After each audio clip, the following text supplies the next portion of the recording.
Hello, Tanya. Hi, can you hear me? Yeah, can you hear me? Yeah. That's good. How was your Thanksgiving break going so far? Are you home early for it? Yeah, I am. I think it starts tomorrow, like Thursday, Friday off, and then that's it. I know it's really short. Yeah, Where are those. you from? Like, do you have to like drive really far to go home, or is there I near live service? I live like a little bit above the Bay Area, or you can also consider it Bay Area region. So Oh, it's Bay Area like region, one yeah. hour 40. Oh, an hour 40 away from Davis. Yeah. Yeah, I see, I see. Is it near like SF? I think it's actually closer to San Jose. Oh yeah, yeah, San Jose. Yeah, yeah, that's where I'm from. Yeah. That's crazy. Um, Like Stockton, Tracy. oh, Stockton, Tracy. Yeah, yeah, Yeah, yeah. yeah, I'm from Tracy, but like most people don't know Tracy, so I just say it's like yeah, Stockton area. Stockton, yeah, yeah. That's good. Did you just get back there like today or yesterday? Oh, I actually came yesterday after my quiz. Oh, after you closed for OChem or for Oh which no, time? I'm at lab. It was physics lab. Oh, physics lab. How's that class going so far? I heard that class was really hard. Yeah, it's kind of annoying. Yeah. Yeah, it's Yeah. one of those classes where I mean like even if you like try, you might do just as bad or just as yeah, just as bad as someone who guessed on the exam. So it's like one of those. Right. Which physics is it? Like the 9 series, right? Like you're taking the 9 series, 9A, 9B? Yeah. Dang. Shoot. How did your quiz go last week go for you? Like the 118A one? Oh yeah, I felt like kind of bad because like I feel like I knew how to do. I think it was like signaling, and it was asking my integration and multiplets. Mm. Mm-hmm. I knew how to do it. It's just like I don't know, on the exam I got a little panicked and I missed some points off that. Right, right, right, right. Missed some points off of Vocab, that. surprisingly, I got 100% on because I never get 100 on vocab. And Oh, let's go. there was another one. It was the very last question, and Mm-hmm. it was like a series of reactions, and you have to talk if it's SN2, SN1, and like E1, E2, like based on the all substrate, based on the nucleophile base, like based on solvent, what kind of reaction it is. yeah, I thought I knew how to do it, but I did like two out of three of the questions on there. Like I drew them wrong, which I was like, oh, I thought I knew. Oh no. Do you have your graded copy of it? Like maybe we could Yeah, yeah, I or kind of sent a screenshot of that problem. mm-hmm. Let me see here. Or like what are you guys on right now? Like are you guys on like alcohols yet? Grignard Yeah, reagent, we're doing alcohols. alcohols, oxidation, reduction of alcohols, those things like that? Yeah. Yeah, I see. See, is there anything you wanted to go over today? Like any topic, any concepts you are confused with? I think definitely like reactions. I know that's like last week, but I Mhm. really want to understand it because I don't want to miss out on the Oh, final. like SN2, SN1, E1, E2 reactions? Yeah, yeah, those. Right, right, Yeah. right, right. Okay, okay. That question, it like really got to me. Yeah. So let's go over how to determine what reaction you're gonna be given based on the alkyl halide or haloalkane you're given and the type of base and nucleophile you're given. And there's four reactions. SN2 is one of them. SN1 is another one, E1 is another one, and E2 is another one. But SN1 and E1, they're gonna go together. Like when SN1 happens, E1 is also gonna happen. Right? They're gonna happen at the same time. Like they're given the same reaction conditions, like the same primary or like the same alkyl halide and same reagent. Okay. Now let's go over SN2. Or did you have any question in specific? Like I saw you sent me a picture on Discord on it. Like, did you have any specific questions on that? And I could go over that instead. I kind of wanted to go over like what I should have done and how I should have approached it. Mm-hmm. Yeah, I can pull up the actual answer key too. Yeah, yeah. So we could do number four over here, right? Mhm. Did you have a chart of like the reactions, like on your no card, like how to tell what reaction is what? Uh-huh. Yeah, so I'm gonna pull up the chart that I always use and I always rely on, which is like at first it's purely memorization for me, but then later on it's better if you understand why it's doing that kind of reaction, right? And you gotta understand like a lot of concepts behind that. So let me pull up my notes for that magic table that I like using, which is this one right here. Um, Okay,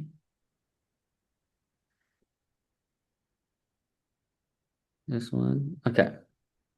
Yeah, this is the magic table right here. Now, let's go over the reactions that you sent me. Number four, draw the major organic products for the following reactions. Assume all reagents are in excess unless stated otherwise.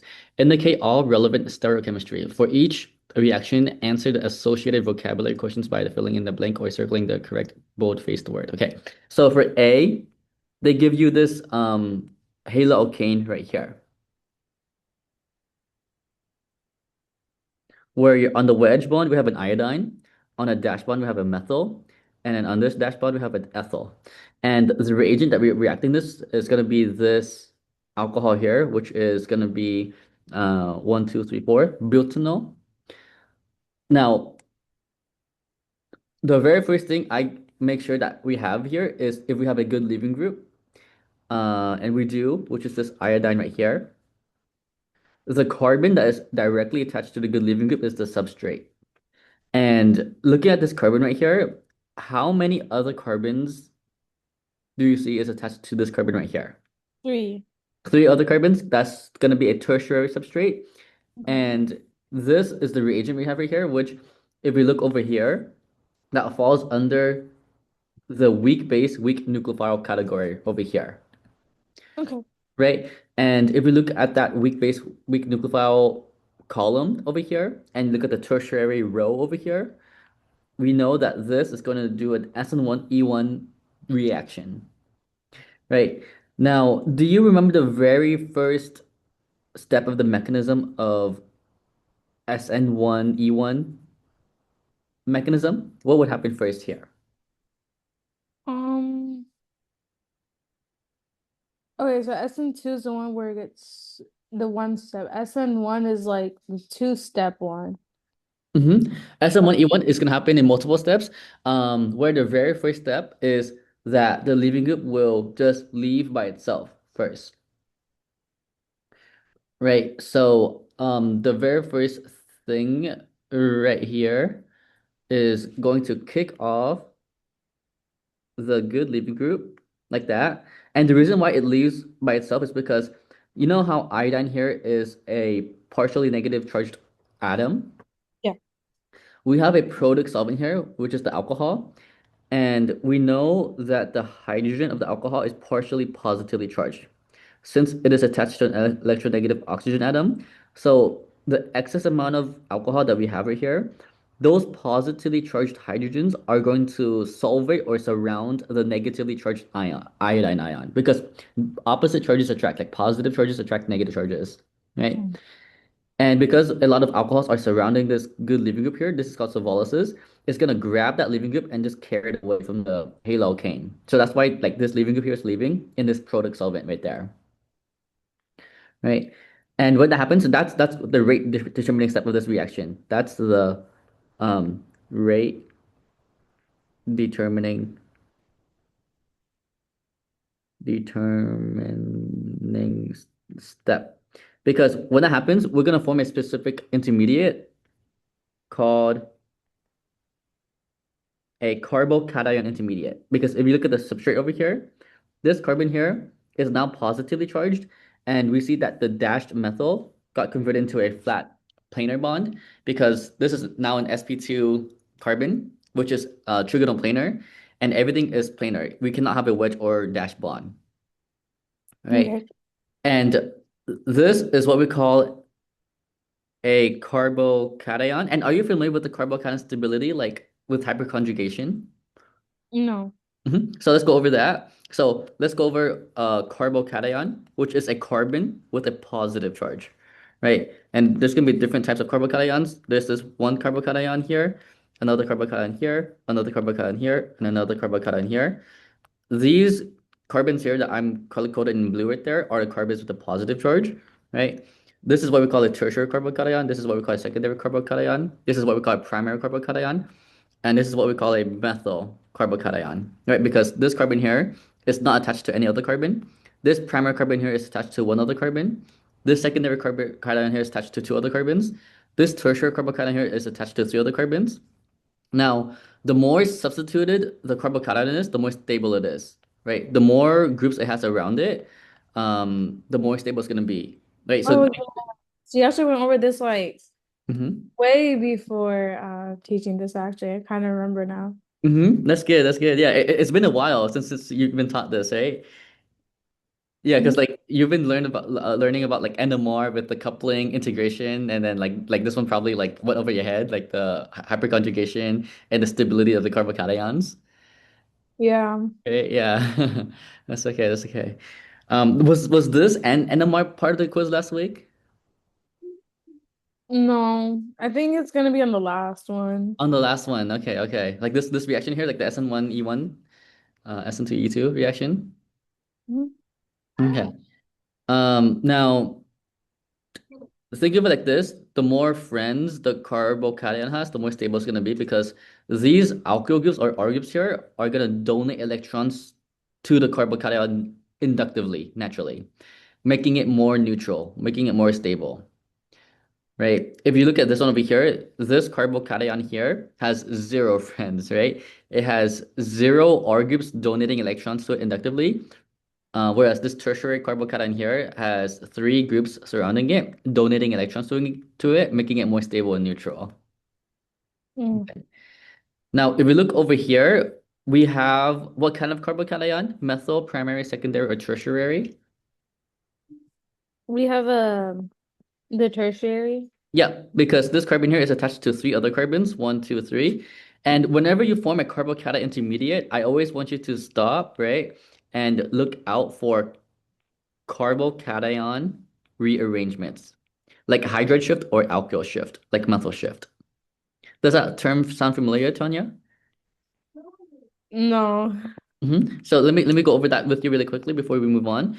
Let's say we have something like this,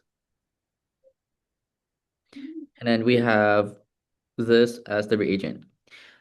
Okay. Now, if I give you the table over here, how would you analyze the reactant molecule and the reagent to determine what kind of reaction this would be right here? Well, I would look at it and then I would see that there's OH somewhere. Um, like right there, the weak base. Mm-hmm. Weak base strong nucleophile or weak base weak nucleophile? Weak base, weak nucleophile. Correct. Weak base weak nucleophile. So we're going to look at this column here specifically. We're going to ignore all of these other ones. Mhm. So we know that it's either going to be no reaction or SN1E1. Now, what is the other thing that you're going to look at here? Um, I'm gonna look at the leaving group. Mm-hmm. This This is is the the good bond. review. And then I'm gonna look at the carbon next to it and see how many it's attached to. So it's attached to Mhm. two, so it's a secondary carbon. Yep, secondary carbon.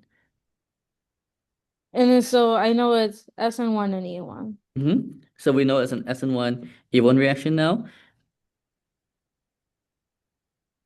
right? And what was the very first step of the mechanism we said for SN1 E1? What happens to the leaving group? The electrons, they like attach onto the leaving group and go. Yeah, the electrons of this bond right here attached to the leaving group will leave with the leaving group. And then it's like partial negative, so the H is attracted there. The H's of the solvent here, which is a product solvent, alcohol, are gonna surround or solvate around the bromine and just kick it out, leaving it leaves. So How do you volatile. figure out if it's a protic or not protic? Yeah. So product versus a product solvent. Product solvent will have H bonds,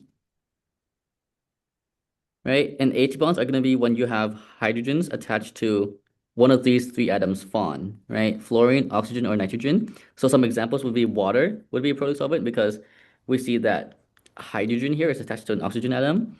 It could be alcohol, any kind of alcohol. Let's say ethanol here. That's a product solvent because we see a hydrogen directly attached to oxygen, which is one of these three atoms here. You can have a primary amine that's a product solvent because we see hydrogen here attached to the nitrogen. you can have HF, which is a product solvent because we have a hydrogen here directly attached to F right there. Right, so any hydrogen that's directly attached to fluorine, oxygen, or nitrogen is going to be a product solvent. Okay. An aprotic solvent is going to be any solvent that does not have a hydrogen attached to uh, one of those three atoms, right? So some examples would be like acetone, like there are hydrogens here, right? These are the hydrogens of that molecule, but those hydrogens are not directly attached to one of those three atoms, fluorine, oxygen, or nitrogen. These hydrogens here are attached to carbon, right? Carbon is not one of those three atoms, so this is not a product solvent. And you will see a product solvents in letters, like you might see DMSO, THF, something like that. When you see like random letters like that on the arrow, that is an aprotic solvent, which will most likely indicate an SN2 reaction, right? Okay. But when you see a product solvent, that will most likely indicate an SN1E1 reaction.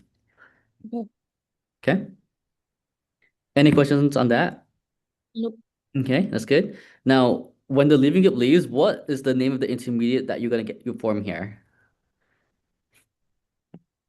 Like, what charge would this blue carbon here that lost the bromine have now? Oh, it'll be a partial positive. So it wouldn't be partial positive, it would be fully positively charged with the plus Oh, sign like that. electrons are gone. Yeah, because the electrons are gone. Because if you look at this carbon right here, you know Yeah. it has four bonds, right? Like one bond to carbon, another bond to carbon, a bond to bromine, and then invisible bond to hydrogen that's implied, Mm.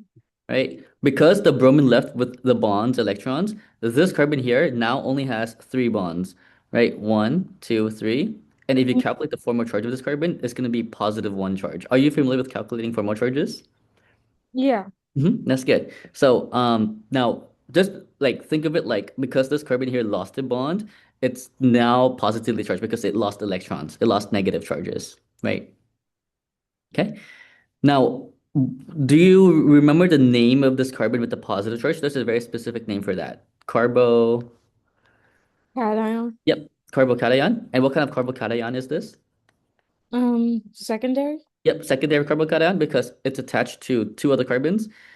Now, you know how earlier I told you whenever you form a carbocation intermediate, you always have to stop and look out for rearrangements like a hydra shift or alkyl shift.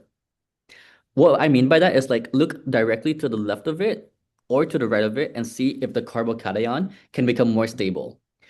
So like if you shift the carbocation to the left over here, that would be a primary carbocation. If you shifted the carbocation to the right over here, that would be a tertiary carbocation. And we know that the tertiary carbocation is more stable than the secondary carbocation. So we want the carbocation here at this position, right? And to do that, do not draw the positive charge moving like that, right? That's wrong. Because do you know what the arrow represents, Tanya? Like the movement of Electrons. yeah, the movement of electrons.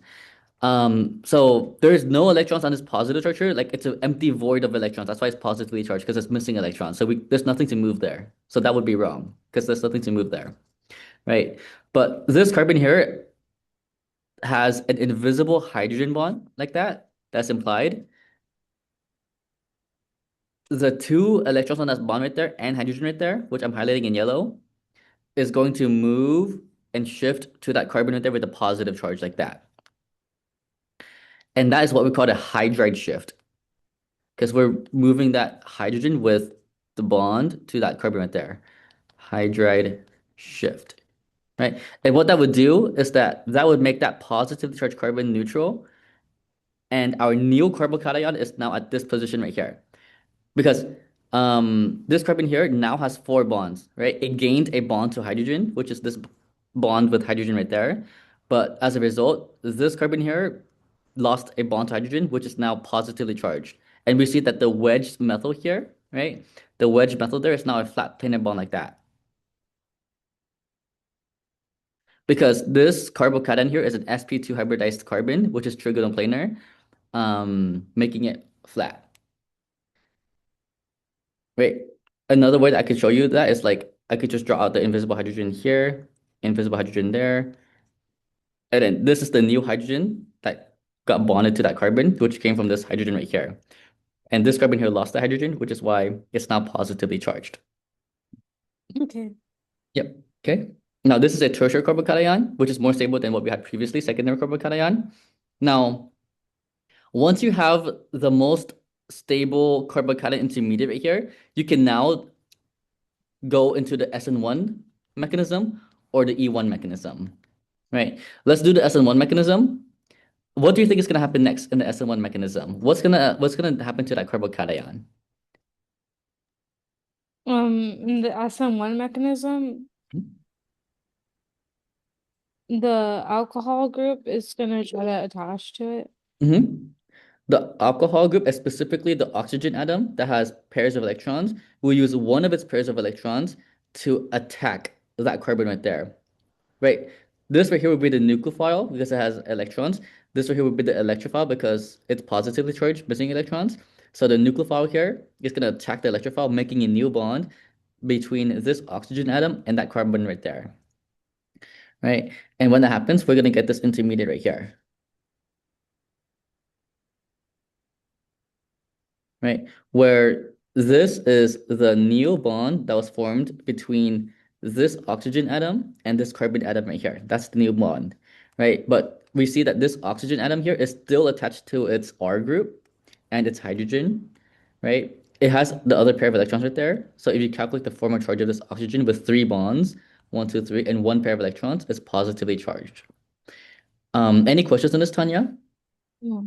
Okay, that's good. Now, what do you think the final step is to get the neutral stable product for this SN1 reaction here? It usually creates a double bond, like something. Oh, you're thinking of the E1 reaction, right? To create the double bond, that's the E1 reaction, but we're still in SN1 right here. How can we get rid of this positively charged oxygen right here? What can we do to neutralize that oxygen? Mm,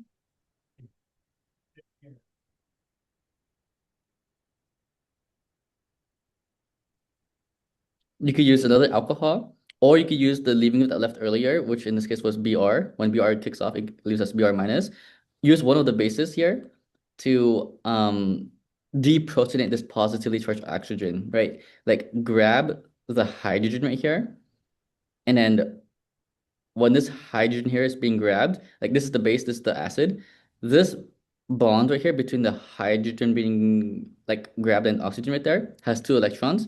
Those two electrons are going to go directly onto that oxygen right there, giving that oxygen a pair of electrons, which will give this as the final product right here. This neutral oxygen atom with two pairs of electrons, like that. And then the side product here, if this was mechanism, you would have this as a side product. Right? Because we see that this oxygen here grabbed a proton, which is now OH2. And because this oxygen here has three bonds, it's positively charged like that. Okay, so this is the SN1 mechanism right here to get this product. Okay. Okay, can you describe to me the step-by-step arrows of how we got from here to here in SN1? First we use a chart to determine like Mm-hmm. what it would be, and we got SN1/E1. Mm-hmm. And then the bromine takes the electrons and goes. Mm-hmm. And then we see that it's a secondary carbon. Carbocation? Yeah, carbocation. And then it has a positive charge. Mm-hmm. Because there's a positive charge, there's this more stable tertiary one next to it. So the hydrogen on that, it Mm-hmm. attaches to the positive. Mm-hmm. And then now that tertiary has a partial positive, and because it's a trigonal planar, it becomes into the 2D. Mm-hmm. And then here is when the OH comes and then it attacks the positive. Mm-hmm. Yep. And then after it does that, because it lost that pair of electrons in order to bond to that positive, it has a positive charge now. And we would use more OH or the leaving group to uh to Deprotonate. yeah. Or neutralize. You could say either or, deprotonate or and neutralize. The oxygen, which is good, nice. And A conceptual thing here is that this carbocation here is flat and planar. So when the nucleophilic reagent here, in this case alcohol, comes into attack, it can attack on the top side or bottom side, giving you a wedge product or a dash product. Because like it didn't really matter, right? Since this was flat and planar, it can attack on the top, giving you a wedge product, or the bottom, giving you a dash product. And usually that would give you a racemic mixture, right? In this case, I wouldn't say racemic mixture because there's no chiral center here. This is not a chiral center because we have two of the same groups here, two ethyl groups. But if they were different, like let's say we had like an isopropyl, isopropyl, isopropyl, isopropyl, isopropyl, and isopropyl around, right? Then you could say that one of the products here would be a wedged OR group, and this methyl would be dashed. And then to say racemic, you could say plus enantiomer, or you could show the symbol to show like the other enantiomer, where these could be flipped like that. Um, did that make sense? If it's not, I can describe it a different way. No, I think it was good. Uh-huh. Okay, okay, that's good. Now let's move back to this problem over here. Okay. Now we have a tertiary carbocation here, so we don't have to worry about any carbocation rearrangement because that's like the most stable carbocation it could be in this example, right? Now, what would happen next if we're looking at SN1? SN1 uh, reaction. What would this nucleophilic alcohol do here? It would try to attack the positive. Correct. It's gonna attack the positive charge like that.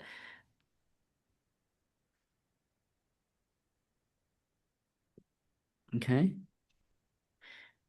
And this example is really good because not all reactions will give you enantiomers, right? Like racemic mixtures. Some SN1 reactions will give you diastereomers, and this example will show you that. So because I said earlier that this was a flat bond right here, I'm just gonna make these bonds flat and change up the answers at the end because I know that these could be a wedge or a dash. It doesn't matter, right? But uh, this is the new bond right here between the oxygen and carbon. This oxygen right here is attached to a butyl group, one, two, three, four, and it's also attached to a hydrogen. Now, what would be the formal charge of this oxygen here with three bonds and one pair of electrons? 1, 2, 3, 4, 5, 6. Um, it would be neutral.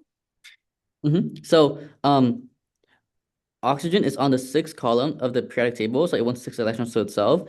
If we count how many electrons it has to itself, it has one, two, three, four, five electrons to itself. So six minus five would be positive one. So the oxygen here would be positively charged, right? A shortcut is like if you see an oxygen with three bonds, like this one, three, it's gonna be positively charged, right? If you see oxygen with two bonds, it's gonna be neutral, right? One, two, neutral. Okay. Now, how can we neutralize this positively charged oxygen atom over here? It can have more alcohol groups come to it. Yep. And specifically attack the hydrogen. The bond between the hydrogen being grabbed and oxygen will go onto that oxygen, making it neutral. Right. Mm. Now, I'm going to show you one of the products here, but there's two SN1 products here.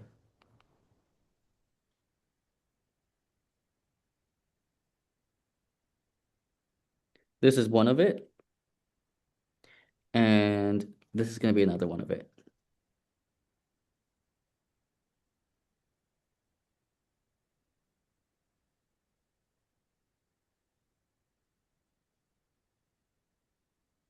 Right.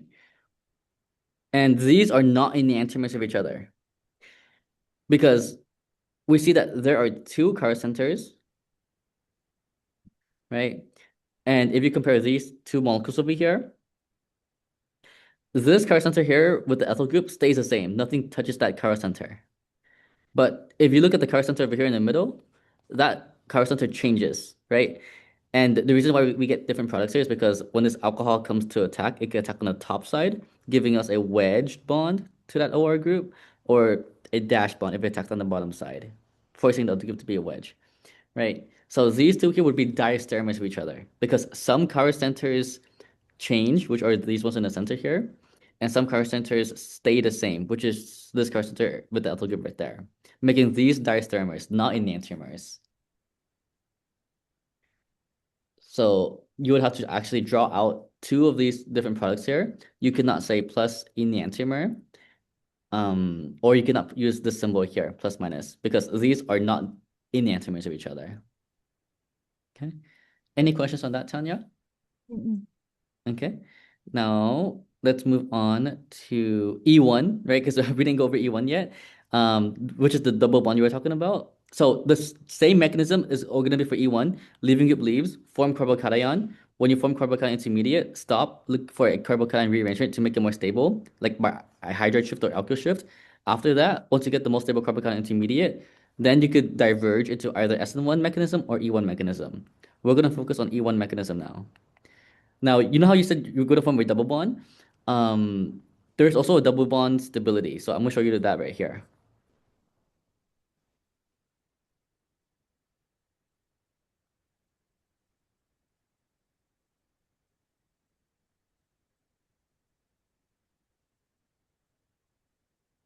Okay. So we have these different double bonds right here.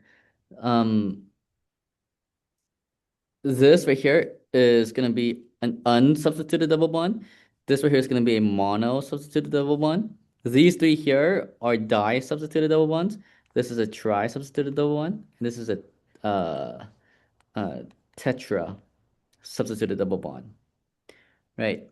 Now, the way that I'm like labeling this is how many R groups are coming off of the alkene carbons. These right here are the alkene carbons, right? The carbons that are double bonded to another carbon. This one here is unsubstituted because there's no R groups coming out of it. This one here is mono-substituted because there's only one R group coming out of it. These three here are di-substituted because there's two R groups coming out of the alkene carbons. This one here is tri-substituted because there's three R groups coming out of the alkene carbons. This one here is tetra-substituted because there's four R groups coming out of the alkene carbons. Now, if we look at the di-substituted alkene carbons specifically, there's names for them, right? I think you already know the cis and trans ones. This is the cis alkene. This is the trans alkene, right? Because if you make a line through the double bond right there, the two groups here are on the same side of the line for the cis alkene. If you make a line through this alkene over here, the two organs we have are on opposite sides of the line right there. Now, if you look at this one here, where the two organs are coming off of the same carbon, right? That's gonna be geminal, geminal, coming off of the same carbon. Okay. Any questions on that so far before I move on to the stability of this? Nope. Okay, that's good. Now, the stability of this is very similar to carbocation stability. It's going to increase when there's more groups attached to it, right? So stability will increase from left to right in this case right here. Um, like that, like that, like that, like that, like that. But the geminal and cis alkenes are going to be in similar stability, right? And that's because of steric hindrance. Are you familiar with the term steric hindrance, Tanya? Yeah, that's like when there's more stuff around it, right? Yeah, like touching each other, bumping into each other. I think you were first like introduced to that term with Newman projections and Gauss conformation, right? If you look at these two organs here for geminal, they're like close to each other, so they're gonna bump into each other. That symbol that I just drew out right there is the steric hindrance symbol. The cis alkene is also gonna have steric hindrance because they're gonna touch each other. They're gonna bump into each other. Whereas the trans alkene, right, the two organs are facing away from each other. They're avoiding each other. No steric hindrance, which is better, right, for stability. Okay. So now when we do the E1 mechanism, we want to be able to form the most stable alkene. Okay. Now I'm gonna label it like this. This carbon here with the positive charge is the alpha carbon. The carbons directly coming off of the alpha carbons, which are these pink carbons right here, those are the ones directly coming off the alpha carbons, are the beta carbons. Okay. Now, we need at least one beta proton for each beta carbon. So I'm going to draw out one beta proton for each beta carbon and label them like this, A, B, C. Now, there's two correct answers here, but which one of these beta protons is the most substituted? A, B, or C? There's more than one correct answer here. I would say A and B. Correct. A and B. They're more substituted because their beta carbons are secondary, whereas the beta carbon of C is primary. Okay. Now, in this case here, it doesn't really matter which we grab, A or B. They're give us the same answer. But to do the mechanism here, get the base, right, which is another alcohol that you have. That's going to be the base right there, which is going to grab the most substituted beta proton. Let's do the beta proton B.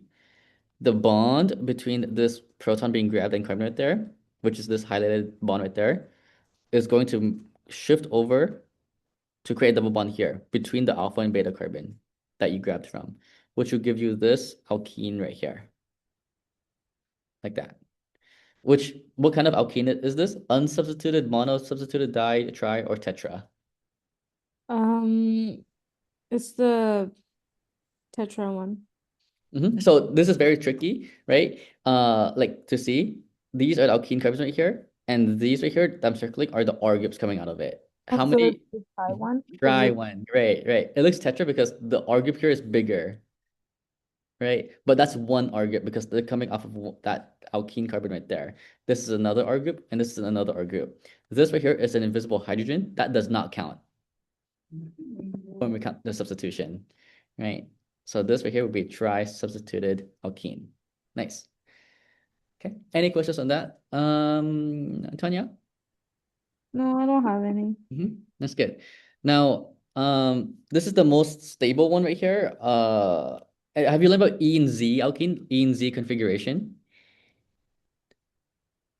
E and Z configuration? Oh, for alkene. Mm. Actually, I'll teach you that now because you'll run into it soon. You know how there's more than two substituents in this alkene right here? Yeah. It's three of them. Because of that, we cannot assign cis or trans, right? Now I'm gonna color code this part of the alkene in purple, this part of the alkene in green. Now, you know how when you assign RNS, you look at the highest atomic number, which one is the higher atomic number will take priority. Look at the purple carbon right here. This carbon and this carbon have the same atomic number because they're the same atom, carbon and carbon. Then, because there's a tie, look at the next atom. We have a carbon versus, let's say, a hydrogen. We know a carbon has a higher atomic number, so this right here, this whole group right here, will take priority, right? Now, if you look at the green carbon, if you compare this carbon versus a hydrogen, the carbon would have higher priority than the hydrogen, so this would take priority. Now, if you make a line through the double bond, and then you see the two highest priority groups, right? One from each carbon, one here and another one here. We notice that they're on opposite side of the line, right? The purple one is on top, the green one is on the bottom. And because they're on opposite side of the line, we cannot say trans, right? We have to say E, right? We can only say trans or cis if there's exactly two substituents, right? This is gonna show up for Levin's quiz or conceptual vocabulary question, right? It has to be exactly two substituents to say cis or trans. But because this is three, right? One, two, three, we cannot use sister trans. We have to use the E or Z configuration. Another thing that you could have right here is like this. Let's do the same thing. Let's say this is the purple carbon. This is the green carbon. Focus on the purple carbon. What has higher priority, the ethyl group or the methyl group? The ethyl. Yep, the ethyl. Now let's go to the green carbon. What has higher priority, the methyl group or the hydrogen? The methyl. Yep, the methyl. Now, if you make a line through the double bond alkene right here, what do you notice about those two groups? Are they on the same side or opposite side? We're on the same side. Yep, and they're on the same side. And we cannot say cis here because why cannot we say why cannot we say cis here? Oh, because there's three substituents. Yeah, there's three substituents. We do not have exactly two substituents. We need exactly two to say cis or trans, right? So we will call this Z, right? Z. And then a thing that I remembered this is like if the two highest priority groups, one from each carbon, is on the same side, it's gonna be Z, right? And then if they're opposite side, it's E. Okay. So the same side. Okay, nice. This is also a potential product because before this base even grabs this beta proton here, this is a single bond right here that I'm highlighting right here. That's a single bond. We know that that single bond can do free rotation. So if we do that free rotation right there and we rotate it, we can have this configuration right here, where this carbon here still has a positive charge, right? And then once we rotate that, we can use the base to grab that beta proton, make a double bond there, which will lead to this Z alkene right there. Did that make sense? Any questions on that, Tanya?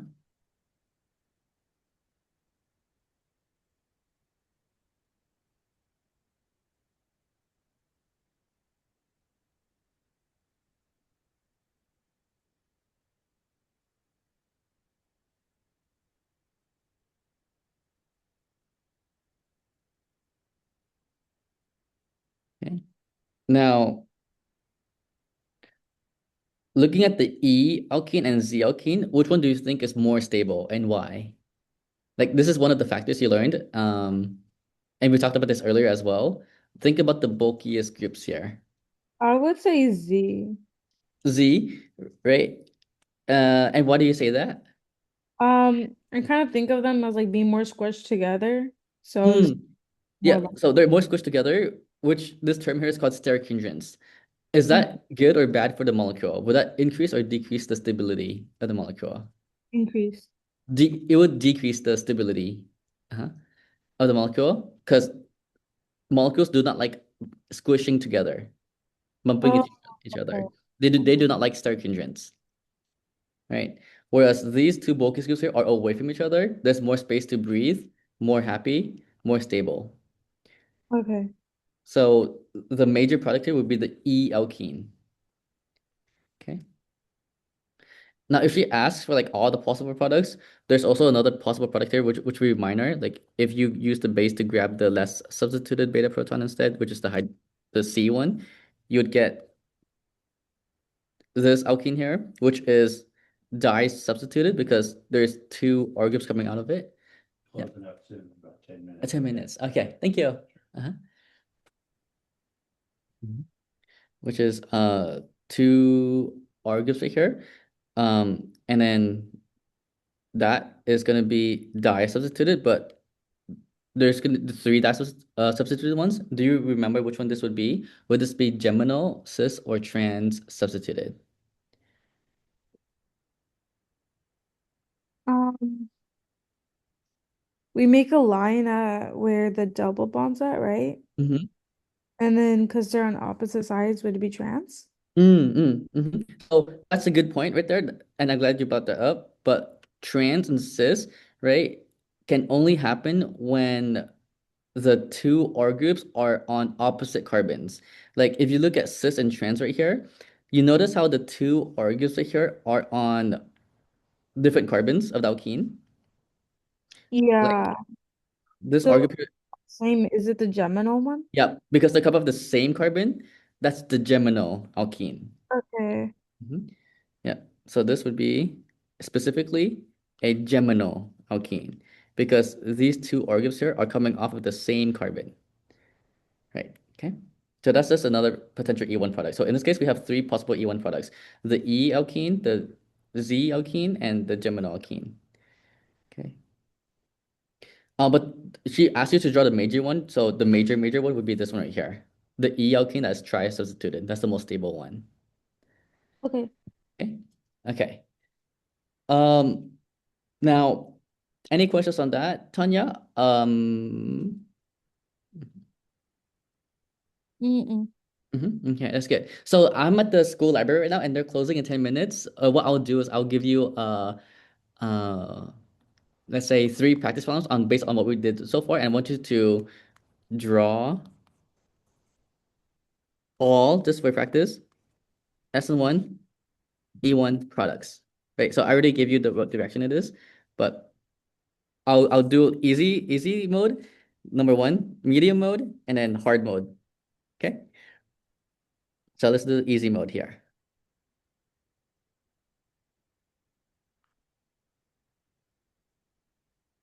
Okay, now let's do medium mode.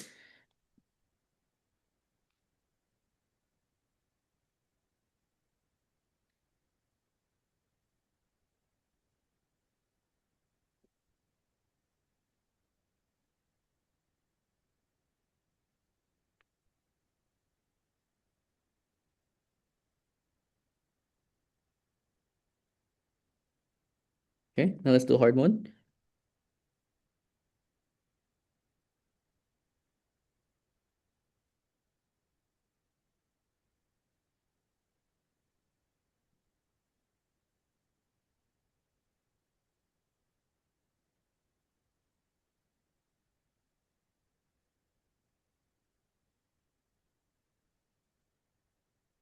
Okay.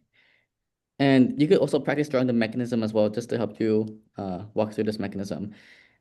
Before we end here, you know how when we do the carbocation rearrangement, um, like this right here, when we shift the secondary carbocation to the tertiary carbocation, if there's no hydrogen present, like let's say there are two methyl groups, you can actually shift one of the methyl groups over instead of a hydrogen, and that's called a methyl shift. So instead of this being a hydrogen, that would be a methyl group right there. So that would be a methyl group, but that's if there's no hydrogen, right? If there's only a methyl group or an alkyl group, which is going to be in one of these problems here. Okay. I'll send you these notes, or you could take a screenshot of this, and then you can send it to my Discord when you have it, and I could check it afterwards. Okay. Yeah. Yep. Any other questions, Tanya? No, I think that'd be all for today. Okay, that's good. Thank you, and have a nice Thanksgiving break, Tanya. Bye-bye. Bye bye.